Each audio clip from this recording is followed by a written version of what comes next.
नमस्कार, जय जगन्नाथ।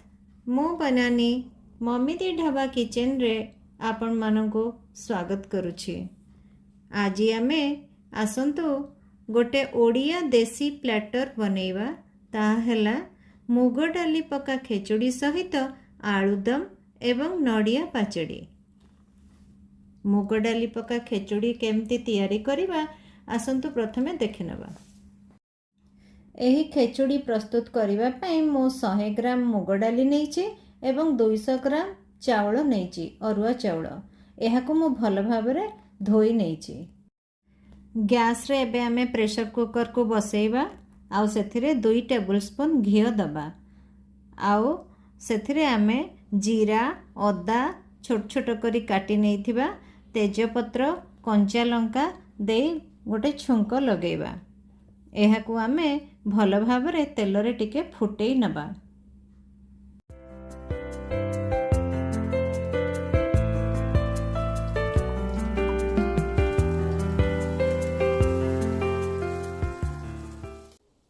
एबे आमे डाली और चावल जेतिकी परिमाण रे नेइचंती तार डबल पानी दबा।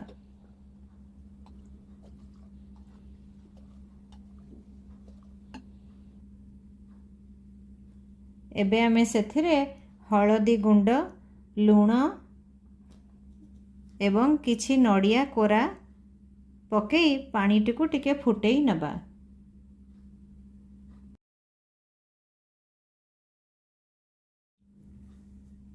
एबे आमर पानीटी फुटी आसिलाणी। धुआ होई रखा हेइथिबा चावल एवं डाली को आमे सेथिरे एका संगरे पकेबा। एही खेचुड़ी बहुत जल्दी बनी जाई थाए आउ खाइबा पई बहुत टेस्टी मध्य लागे।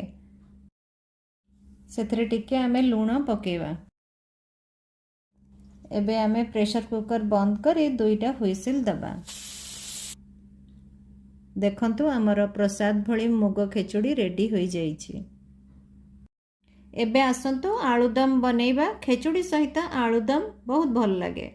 आलूदम बनैबा पई किछि बॉयल आलू मु नेइछि, 2टा पियाज को छोट छोट करी काटी नेइछि, गोटे टमाटो को भी काटी नेइछि, अदा रसुण पेस्ट 2 टेबल स्पून नेइछि, गोटे टीस्पून किचन किंग मसाला, 1 टीस्पून रेड चिली पाउडर, हळदी एवं लूण नेइछि।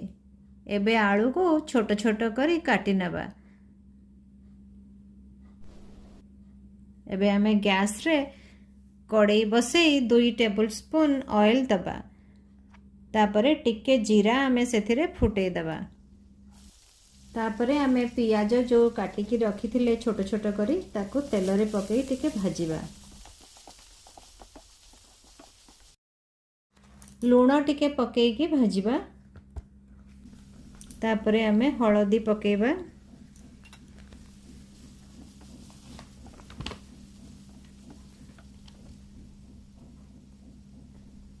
तापरे आमे लंका गुंड को पकेबा। आउ टिके पानी दे दबा सेथरे।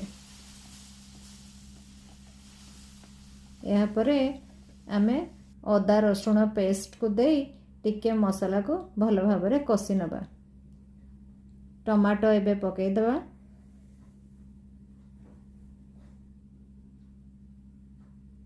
एही परि भाबरे कसिबे। मझरे मझरे टिके पानी देकिरी आमे मसला टिको कसिबा। किचन किंग मसाला टा मध्य पकेई दबा। टिके घोड़ेई देले मसला टा जल्दी हेई जाए।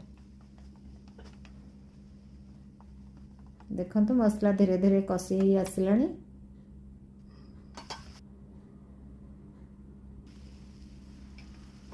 पानी टिके दे दबा आमे। एबे आमे कटा होई रखा हेतिबा आलू को पकेई मसला सहित टिके ताको कसी नबा।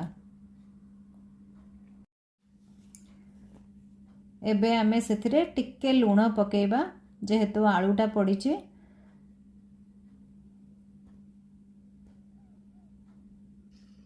देखंतु एई भली भाबरे कसिबे। टिके घोड़ेई दबा आमे ताको।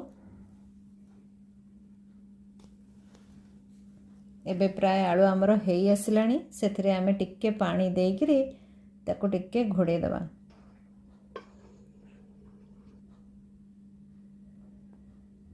ଦେଖନ୍ତୁ ପୁରା ଏବେ ଫୁଟି ଆସିଲାଣି ଆଳୁଟି। ଏବେ ଆମର ଆଳୁଦମ୍ ରେଡ଼ି ହେଇଯାଇଛି। ଧନିଆ ପତ୍ର ଦେଇ ତାକୁ ଟିକେ ଗାର୍ନିସିଂ କରିଦେବା।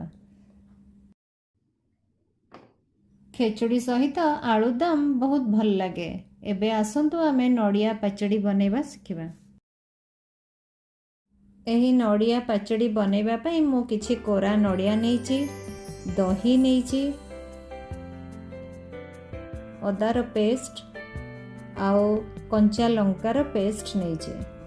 ଏବେ ଆମେ ଦହି 5-6 ଚାମଚ ନଡ଼ିଆ କୋରାରେ ପକାଇବା ଆଉ ସେଥିରେ ଟିକେ ପାଣି ଦେବା। ଦେଖନ୍ତୁ ଏଇ ଯେଉଁଭଳି ଭାବରେ ମୁଁ ଗୋଳଉଛି ସେଇଭଳି ଗୋଳେଇବେ। ଲୁଣ ପକାଇବା, ଟିକେ ଖାଇବା ଟେଷ୍ଟ ଅନୁସାରେ ଲୁଣ ପକାଇବେ ଆଉ ଅଦା ଅଳ୍ପ ଟିକେ ଅଦା ପେଷ୍ଟ ଆଉ ଲଙ୍କା ପେଷ୍ଟ ଅଳ୍ପ ଟିକେ ପକାଇ ତାକୁ ଭଲ ଭାବରେ ଗୋଳେଇ ନେବା। ଏବେ ଆମେ ଗୋଟେ ଛୁଙ୍କ ଲଗାଇବା। ସେଥିରେ 1 ଟେବୁଲ ସ୍ପୁନ୍ ତେଲ ଦେବା, କିଛି କଞ୍ଚା ଲଙ୍କା 2ଟି, ସୋରିଷ ଟିକେ ଆଉ ଭୃସଙ୍ଗା ପତ୍ର। ପ୍ରଥମେ ସୋରିଷ ପକାଇ ଟିକେ ଫୁଟେଇ ଦେବା, ତାପରେ କଞ୍ଚା ଲଙ୍କା ପକାଇବା, ତାପରେ ଭୃସଙ୍ଗା ପତ୍ର ପକାଇ ସେ ନଡ଼ିଆ ପାଚେଡ଼ିରେ ତାକୁ ଛୁଙ୍କ ଲଗାଇବା। ଦେଖନ୍ତୁ ଏଇଭଳି ଭାବରେ ଛୁଙ୍କ ଲଗାଇବେ। ଏହା ଖେଚୁଡ଼ି ଆଳୁଦମ୍ ସହିତ ଏହି ନଡ଼ିଆ ପାଚେଡ଼ି ବହୁତ ଭଲ ଲାଗିଥାଏ।